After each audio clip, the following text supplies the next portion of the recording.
What's up, everybody? So, welcome to my YouTube channel. If for those of you who don't know, I have an audio show called the CWT Business Audio Show, where I discuss business and gives tips and everyone to entrepreneurs and people who are wanting to start a business.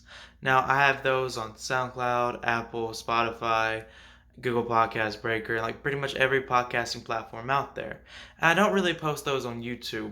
But honestly, with this episode, I thought it was so important that I wanted to post it on YouTube. And to be honest, like more episodes like that, like the more episodes, they're just really important that I feel like the more and more people need to listen to. I'm gonna go ahead and start posting some of those on YouTube. So some episodes of the CWT Business Audio Show are gonna be on YouTube, and most of them not. But in the description below, there is a link where you click it, it'll show you the podcast, and you can click what podcasting platform you'd rather listen on, and then it'll bring you right to it. So, if you want to listen to more of my business audio show, go in the description, click the link, and thank you so much. All right, that's all for me. Let's get into the show. Welcome to the CWT Business Audio Show. For today's episode, I want to talk about startup cash. So, when you start a business, a lot of people go to like angel investors and try to raise money so they can start their business, whether raise money for marketing, raise money to make the product, raise money to create inventory. Like, there's a lot of reasons that when you start a business, you're going to need money.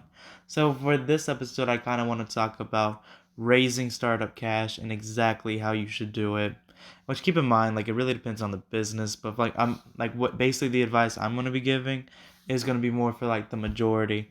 And I would see if all this works for you and everything first. So really, when you raise startup cash, here's where a lot of things get different. So it's like a lot of people go to like their friends and family for startup cash and try to get money from them or borrow money from them, because everyone always thinks if there's one thing they can count on is friends and family, which normally would be the case. But the thing is, I feel like asking friends and family for money is almost always a bad idea. Like, it's almost always a bad idea to go up to your family or friends and borrow money for like a startup, because there's just so many problems that can arise from that. Like, yeah, they're the people that you trust the most, the people they count on the most, but when like money is involved in a relationship, it strains the relationship every time, and that's just a fact. Like, even your best friend, like if he owed you money and he wasn't paying it as fast as you would like, it's gonna cause some build up resentment that you're not even gonna know is there until it's simply like too late. Which is why I always suggest when people are trying to get startup cash for their business not to go to friends or family. Like, that's just the rule of thumb. Like, it's almost always the case. But if you're not going to friends and family, who are you going to? Like, who can you get this startup cash from? Some people, like, I also want to briefly talk about angel investors, for instance. So that is when you go up to like entrepreneurs that have made it and you ask for money, and in return you give a percentage of your company. So like if I, was starting a business and went up to an angel investor, they would give me a certain amount of money. I would give them a certain percentage agreed upon, and that would be the end of it. Like, I would lose part of my business. And with that, angel investors can really be amazing for your business or bad for your business. Like, they can be bad in which sometimes they might try to force you to sell the business, then get a return on their investment. If you're not growing as fast as they would like, it causes problems. And it's just adding an angel investor is also adding a lot of stress. Like, there's a lot of opportunity that comes along with it, in which they can give you like extra, business help. They can also get you like business opportunities.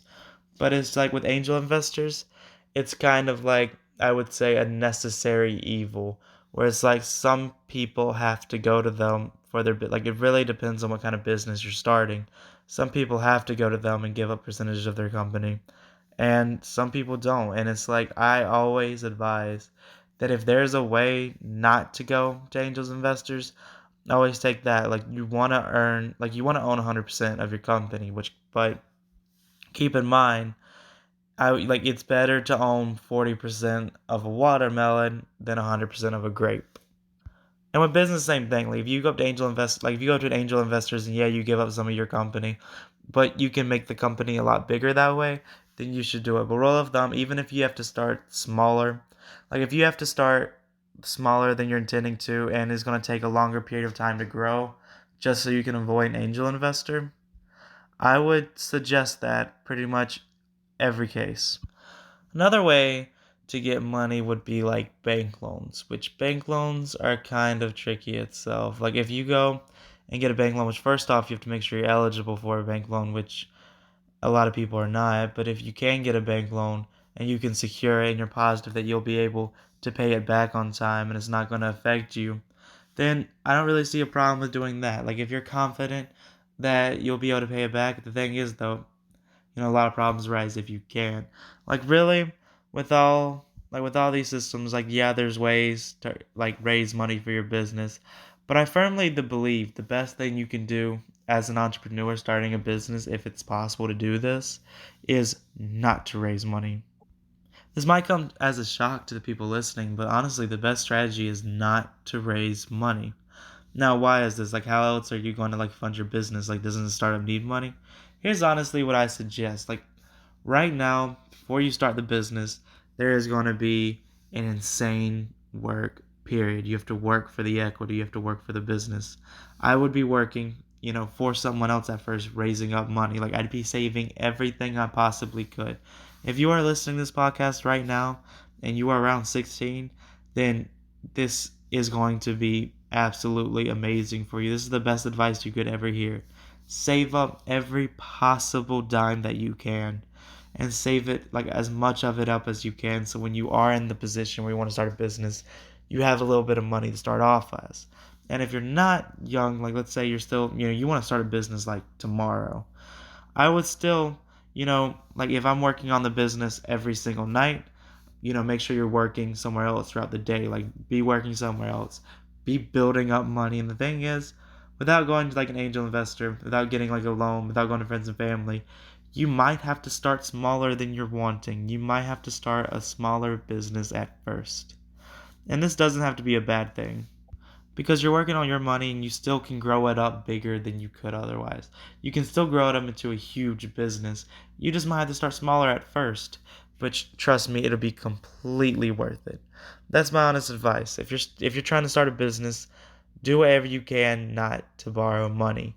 And obviously, if you're in a position where you do have to, I hope I was able to adequately explain the pros and cons of each different way of raising money. But yeah, if you're listening to this and you are young, go ahead and start saving all the money that you can now. And if you're watching this and you're not young and like you're trying to start a business soon, make sure that you are working, like you have to work constantly. Like entrepreneurs work 80-hour work weeks so we don't have to work 40. That's all for this episode. Make sure after you stop listening to this podcast episode, you go out there and start working. That's all for this episode. Make sure you follow the podcast on whatever you are listening to this on. And follow me on social media. My Instagram, CWT Business. My Twitter, CWT Business. Make sure you follow those platforms. I post very regularly in all of those. My YouTube channel is CWT Space Business. And my website is cwtbusiness.weebly.com. Thank you so much for listening, and that's all from me. Bye.